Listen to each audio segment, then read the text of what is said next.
नमस्कार प्यारे विद्यार्थियों, आज के टॉपिक में हम पढ़ेंगे वैदिक गणित। वैदिक गणित के अंदर एक टॉपिक बाकी रह गया था जो था आपके भाग वैदिक गणित में 3 तरीके से होते हैं।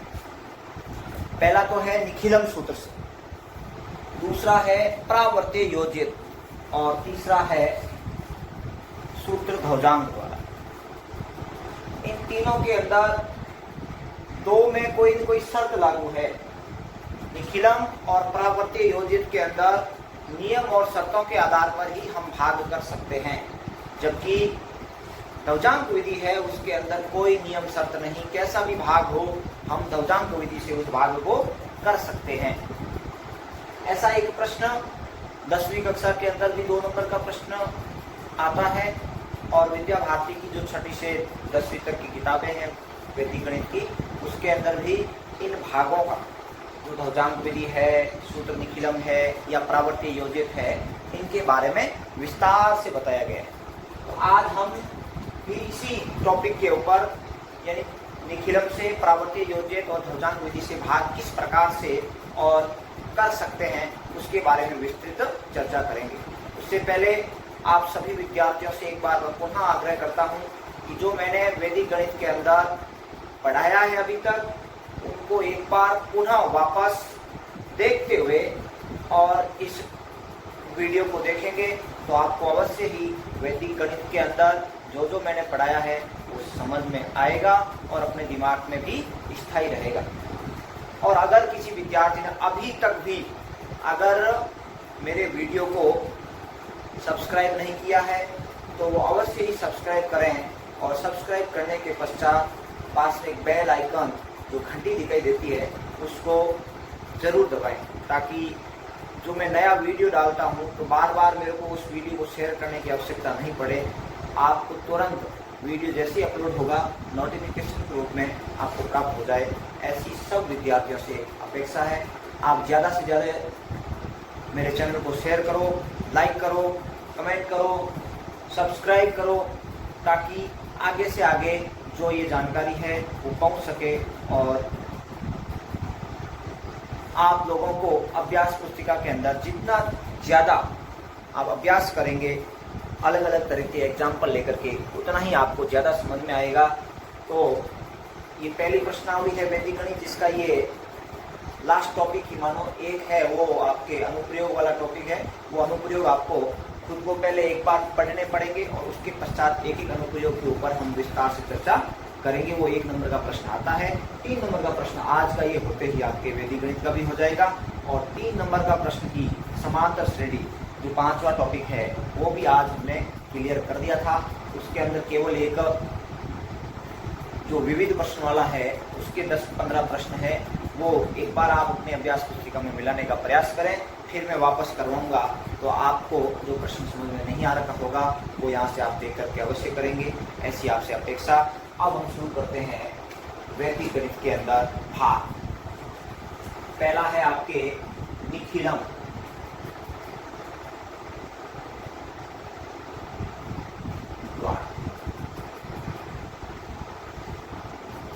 निखिलम द्वारा भाग करते समय आपको कुछ नियम और शर्तों का पालन करना है। एक होता है भाज्य, एक होता है भाजक। भाज्य और एक होता है भाजक। इन दोनों के ऊपर वो शर्त लागू, यानी निखिलम द्वारा जब भाग करते हैं तो भाज्य और भाजक की जो संख्याएं होती है वो हमेशा आपको ये ध्यान में रखना है। भाज्य संख्या है, उनके अंक है, वो आपके 5 से छोटे होने चाहिए, वो आपके 5 से छोटे होने चाहिए। और भाजक है वो आधार के पास होना चाहिए। आधार बोले तो 10, 100, 1000 के पास की संख्याएं होगी तो ही उसके अंदर हम निखिलम सूत्र को फॉलो कर पाएंगे भाजन क्रिया करते समय। अब भाग करते समय वैदिक गणित के अंदर भाजक जो भाग प्रक्रिया है उसको करने के लिए उसको एक 3 खंडों में विभाजित किया जाता है। यहाँ आपको तीनों खंडों के अंदर भाज्य और भाजक संख्या को उतारने का तरीका मैं आपको पहले बता देता हूँ। यहाँ कुल 3 खंड बने, उसको हम बोलते हैं प्रथम खंड। प्रथम ये है आपके मध्य खंड और ये है अंतिम खंड, इसको हम ये भी बोल सकते हैं तृतीय खंड। प्रथम खंड, मध्य खंड, अंतिम खंड। यहाँ आपको भाज्य और भाजक संख्या को उतारने का तरीका मैं आपको बताऊंगा।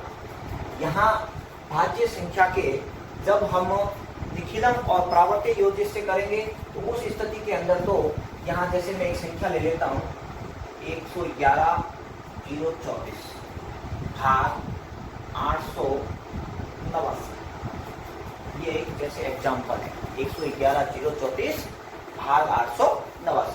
तो मैंने पहली शर्त बताई थी क्या, भाज्य संख्या के अंक है वो 5 से छोटे होने चाहिए। भाज्य संख्या के अंक है वो क्या होने चाहिए, 5 से छोटे होने चाहिए।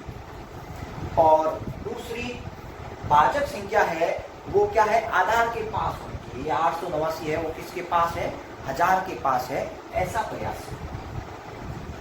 अब ये मैंने ले लिया, इसके अंदर आपको क्या है, भाजक को देख करके आधार तय करना होता है।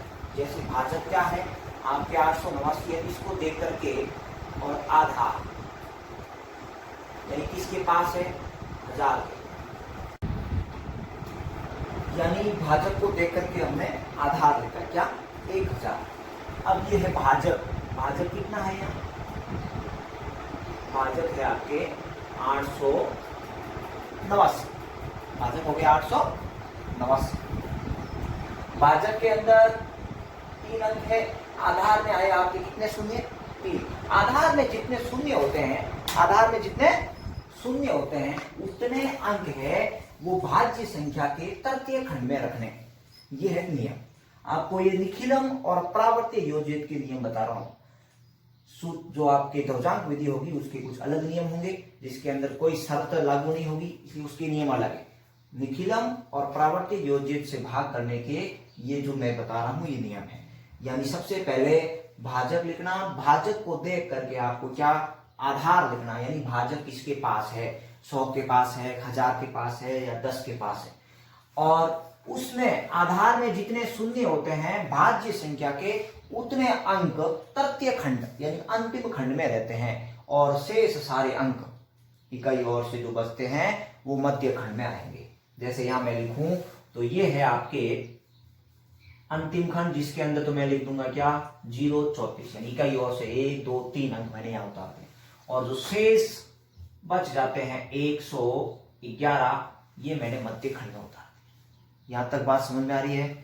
क्या करना, सबसे पहले भाज्य और भाजक यानी भाजक को लिखा और भाजक को देख करके आधार लिखा, और आधार में जितने शून्य उतने अंक भाज्य संख्या के इकाई और से तृतीय खंड में लिखे, और शेष जो बच गए उनको हमने मध्य खंड में लिखा। अब यहां आपको क्या करना, भाजक को आधार से तुलना करना और देखना कि आधार से भाजक कितना कम या ज्यादा है, उसको हम बोलते हैं विचलन। यानी जो 889 है वो आधार 1000 से कितना कम या ज्यादा है। तो 889 और 1000 देखते हैं कितना अंतर आ रहा है, 111। 111 है वो भाजक आधार से कम है, तो हमने लिख दिया विचलन। और ये जो विचलन संख्या आई है उसको हम प्रथम खंड में, ये इसको हम बोलते हैं आधार रेखा, इस आधार रेखा के ऊपर लिख देना 111। ये काम हो गया इसका विभाजन करने का। क्या किया, भाजक लिखा, भाजक को देख करके हमने क्या लिखा, आधार लिखा, आधार और भाजक के अंतर को हमने क्या लिखा, विचलन लिखा। भाजक आधार के अंदर जितने शून्य उतने अंक भाज्य संख्या के तृतीय खंड में रखे, और शेष जितने अंक थे उनको हमने मध्य खंड में रख दिया।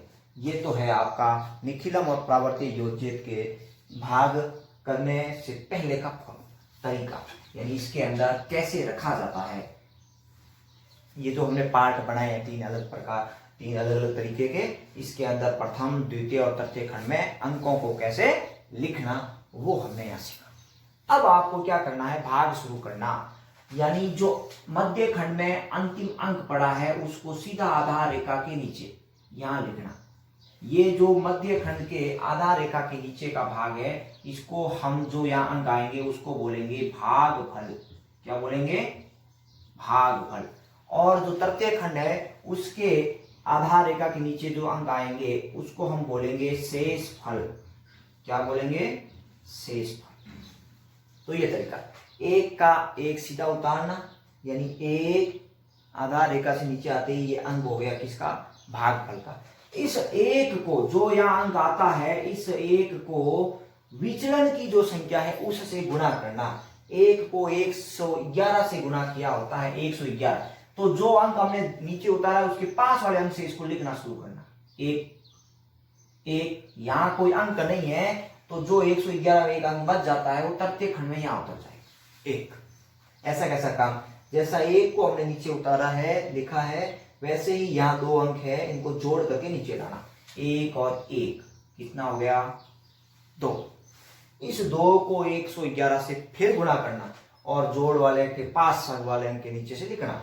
2 को 1 से गुणा किया, 2 फिर 2 और फिर 2, फिर ये काम करना।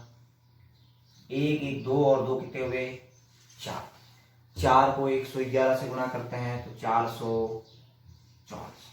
मध्य खंड के अंक यदि पूरे जुड़ करके आधार रेखा के नीचे आ गए हैं, इसका मतलब भाग प्रक्रिया का काम पूरा हो गया। अब तृतीय खंड में जो बचते हैं उनको जोड़ करके आधार रेखा के नीचे उतारेंगे, तो वो जो बचेगा उनको हम बोलेंगे शेषफल। तो हम जोड़ते हैं, क्या आता है? 4 और 4 कितने हुए? 8। क्यों? यहां कोई अंक नहीं है, यहां हम डैश कर सकते हैं, डैश कर सकते हैं। यहां भी ये 2 कहां है? इस 3 के नीचे है, तो यहां कोई नहीं है, डैश करते। तो 4 और 4 कितने हुए? 8। 3 और 2 5, 5 और 4 कितने हुए? 9। और 1 और 2 3, 3 4 कितने हुए? 7। 799। ये तो क्या है? शेषफल। और मध्य खंड आधार रेखा के नीचे जो आए वो क्या है? भागफल। तो आपको क्या लिखना है? अतः भागफल बराबर 124, शेषफल बराबर क्या? 799। इस प्रकार है वो सूत्र निखिलम द्वारा भाग करना चाहिए। अब है अगला भाग सूत्र प्रावर्त्य योज्य द्वारा। सूत्र प्रावर्त्य योज्य द्वारा भाग क्रमांक जो दूसरा है वो सूत्र प्रावर्त्य योज्य से।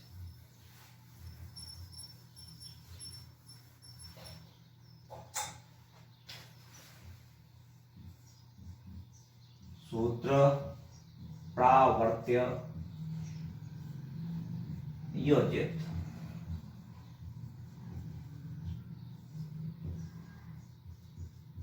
द्वारा। अब सूत्र प्रावर्त्य योज्य द्वारा, यानी योजक का मतलब होता है चिन्ह। अब यह चिन्ह का परिवर्तन करना है, परावर्त्य यानी परिवर्तन करना। अब जैसे निखिलम में हम भाग कर रहे थे वैसा ही कुछ ये भाग है, परंतु थोड़ा सा यहाँ क्या है? परिवर्तन है। जैसे मैं यहाँ एक एग्जांपल ले रहा हूं, 21 12 भाग 21 12 भाग 97। शर्त वही रहेगी, जो भाज्य संख्या के अंक आएंगे वो 5 से छोटे होने चाहिए और जो भाजक आएगा वो है आधार के पास का होना चाहिए। कहां का होना चाहिए? आधार के पास का। आधार के पास का मतलब है 10 100 और 1000 के या तो पास की या उसके अंदर थोड़ा सा अंतर हो सकता है। जैसे हमने पिछला प्रश्न किया था, क्या था? 889। 889 के अंदर 1000 में से 889 घटा 111 बचते हैं, तो वो जो अंक आते हैं वो भी 5 से छोटे आने चाहिए। विचलन के अंक भी 5 से बड़े नहीं होने चाहिए, वैसा है वो भाजक होना चाहिए। अब सबसे पहले वही काम करना, देख करके क्या लिखना? भाजक। जैसा हमने निखिलम में किया था वैसा ही काम है। भाजक क्या है इसमें? 97। भाजक को देख करके क्या लिखना? आधार देखना। तो आधार क्या है यहाँ? आधार है आपके 100। आधार क्या है? 100। अब भाजक में से आधार घटाना, भाजक में से आधार घटाना वो होगा विचलन। निखिलम में हम क्या कर रहे थे? कितने कम या ज्यादा है वो डायरेक्ट लिख रहे थे। यहां कम है तो माइनस में, ज्यादा है तो प्लस में। अब यहाँ भाजक छोटा है आधार से, तो जो आएगा विचलन वो किसमें आएगा? माइनस में आएगा। माइनस के 0.3। 0.3 क्यों लिए? क्योंकि आधार में 2 शून्य थे, इसलिए विचलन में 2 अंक होने चाहिए, इसलिए हमने लिखा -0.3। अब ये था विचलन। अब यहां से शुरू होगा सूत्र प्रावर्तित। प्रावर्तित का मतलब यहां लिखेंगे प्रावर्तित अंक। प्रावर्तित अंक, प्रावर्तित अंक का मतलब ये हुआ कि जो विचलन अगर माइनस का है तो उसको प्लस का बना देना, और जो प्लस का है तो उसको माइनस का। यहां है माइनस का तो क्या कर दो, प्लस का। बस 0 3, इतना काम तो यहां करना। फिर वो का वो काम, 3 खंड बनाने, आधार रेखा खींचने, प्रथम खंड, द्वितीय खंड, तृतीय खंड। तृतीय खंड के अंदर भाज्य संख्या के इकाई ओर से उतने अंक जितने आधार में शून्य, 2 शून्य है तो उतने अंक यहां उतार दो, क्या है 12। शेष अंक मध्य खंड में क्या है 21। जो अब वहां अंक क्या उतारे थे सूत्र निखिल में, विचलन, अब यहां क्या उतारेंगे प्रावर्तित अंक। कहां, प्रथम खंड में आधार रेखा के ऊपर 0 3।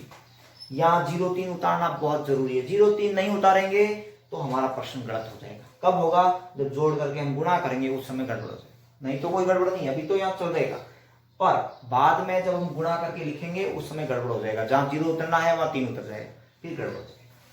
अब वही का वो काम करना, क्या 2 का 2 आधार रेखा के नीचे, 2 को 0 3 से गुणा किया 0 6। अगर ये 0 नहीं होता 6 यहाँ उतर जाता, भाग गलत हो जाता।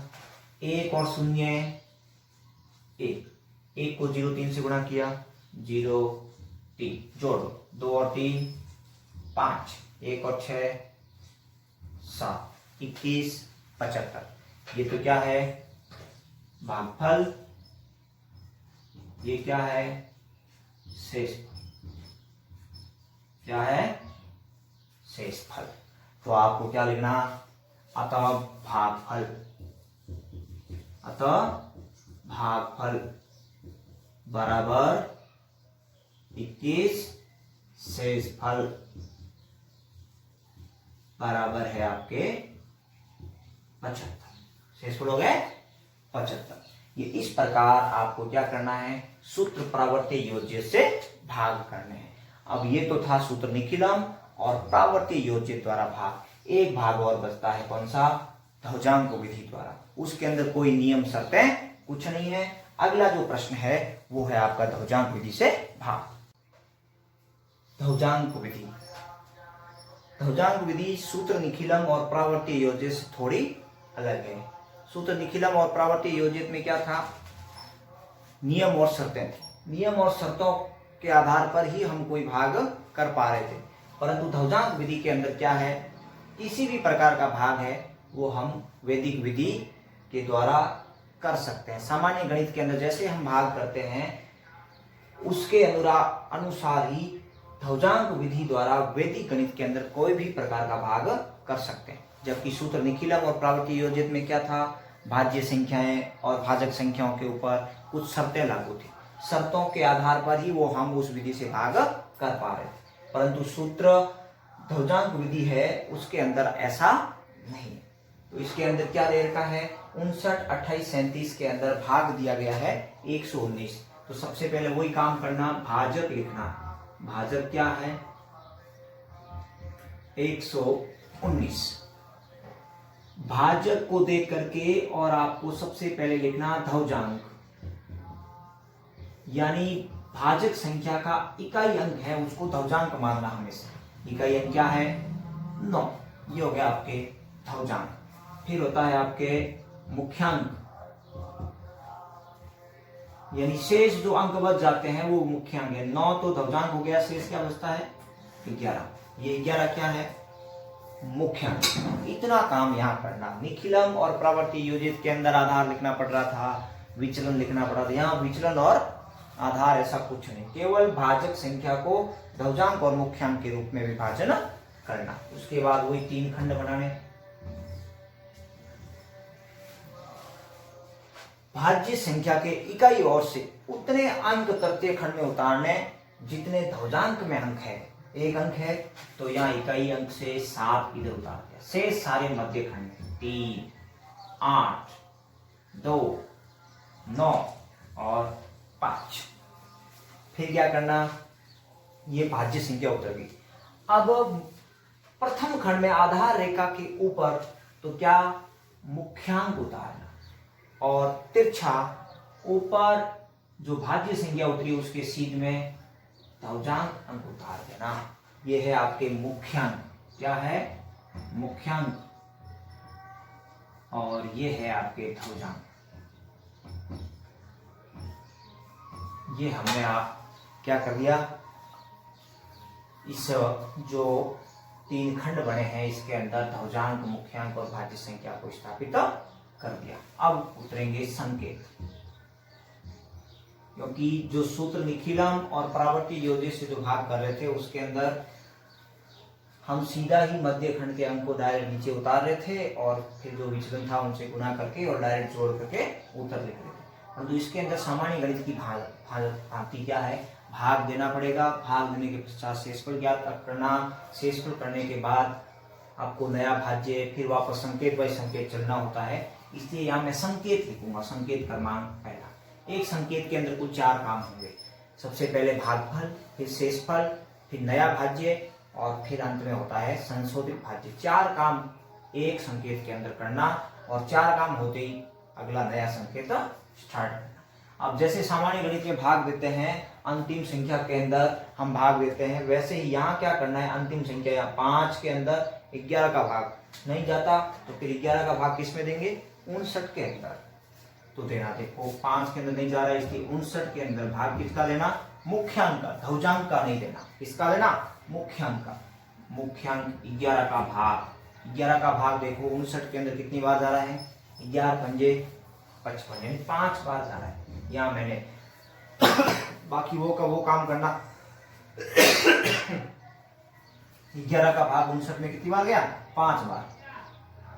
ये लिखा मैंने 5। फिर लिखना शेषफल। एक संकेत में कुल 4 काम होते हैं, उसमें से पहला काम हो गया ये भागफल। फिर अगला है शेषफल। और शेषफल कैसे याद करना, 5 को 11 से गुणा करना, 59 में से गुणा। 11 में 55 घटाते हैं कितने बचते हैं, 4। फिर लिखना नया भाज्य। तीसरा स्टेप क्या, नया भाज्य। ये जो शेषफल का अंक आया है, जिसके अंदर भाग दिया उससे अगले अंक के नीचे थोड़ा पीछा से ये 59 के अंदर भाग दिया, भाग तो गया 5 बार और अगला अंक उतार दिया 2 और 9 के बीच में 4। नया भाज्य इन दोनों अंकों को मिलाकर 4 और 2 मिलके कितने बनाते हैं, 42। संशोधित भाज्य, संशोधित भाज्य, संशोधित भाज्य। यानी ये 4 काम होते हैं एक संकेत में। पहले भागफल, फिर शेषफल, फिर आया नया भाज्य, फिर अब आया संशोधित भाज्य। संशोधित भाज्य के अंदर क्या करना, जो नया भाज्य है उसमें से जो भागफल का अंक आया है 5, उसको ध्रुवांक अंक से गुणा करना। 5 को 9 से गुणा करना और इसमें से घटाना। 5 में कितने होते हैं, 45। 5 में 45। 42 में से 45 घटाते हैं तो माइनस के 0.3, माइनस के 0.3 आते हैं। माइनस के 0.3 यानी शेषफल कभी ऋणात्मक संख्या नहीं होती, इसलिए ये हमने भाग दिया है, वो भाग टूटेगा। यानी 5 की जगह 4 बार देंगे तब शेषफल क्या आएगा, धनात्मक आएगा। तो आपको क्या लिखना है, क्योंकि शेषफल ऋणात्मक संभव नहीं, ऋणात्मक संभव नहीं।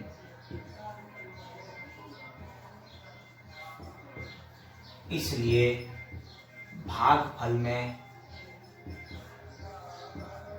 एक अंक कम करने पर, एक अंक कम करने पर,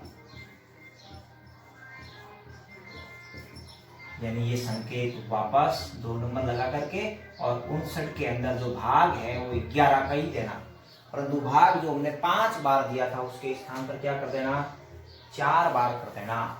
यानी जैसे हमने भाग दिया था 5 बार तो शेषफल आया था 4, यहां हम भाग देंगे 4 बार तो शेषफल क्या आएगा, या जो कि 44 59 में से घटेंगे। 44 जब 59 में से घटते हैं क्या बचता है, 5 और 1, शेषफल आ गए 15। भाग गया 4 बार, जहां हमने 4 लिखा था वहां क्या लिखना पड़ेगा, अब 15 लिखने पड़ेंगे। 15 लिखते ही जो नया भाज्य आएगा, नया भाज्य बराबर क्या आ जाएगा, ये 15 2 के आगे लगा तो कितने हो गए 152। नया भाज्य क्या आया? 152। संशोधित भाज्य, संशोधित भाज्य बराबर 152 माइनस 4 को 9 से, पहले हमने 5 को 9 से गुणा करके लिखा था, इस बार क्या लिखेंगे?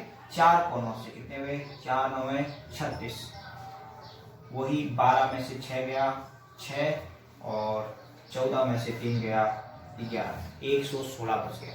ये पहला स्टेप का काम पूरा है। एक संकेत के अंदर 4 काम वो हमने कर लिए, भागफल, शेषफल, नया भाज्य, संशोधित भाज्य।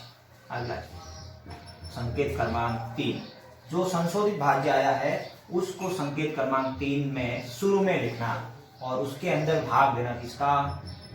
11। 11 का अधिकतम भाग 11 9 99, 9 बार दे सकते हैं। ये गया भाग कितनी बार? 9 बार। लिखा 9। शेषफल, शेषफल बराबर 11 9 99 घटाकर कितने बच जाते हैं? 17। शेषफल आ गया आपके 17। तो नया भाज्य, नया भाज्य बराबर क्या हो गया? 17 के आगे 8 यानी 178। 178 संशोधित भाज्य, संशोधित भाज्य बराबर 178 माइनस 9 को 9 से गुणा करना, कितने होते हैं? 81 बराबर 8 में से 1 गया 7, 17 में से 8 गया 9। संशोधित भाज्य क्या आया? 97। संकेत क्रमांक 4, 97 भाग किसका देना? 11 का। 11 का भाग कितनी बार जा रहा है? 11 8 88, 8 बार जा रहा है। कितनी बार जा रहा है?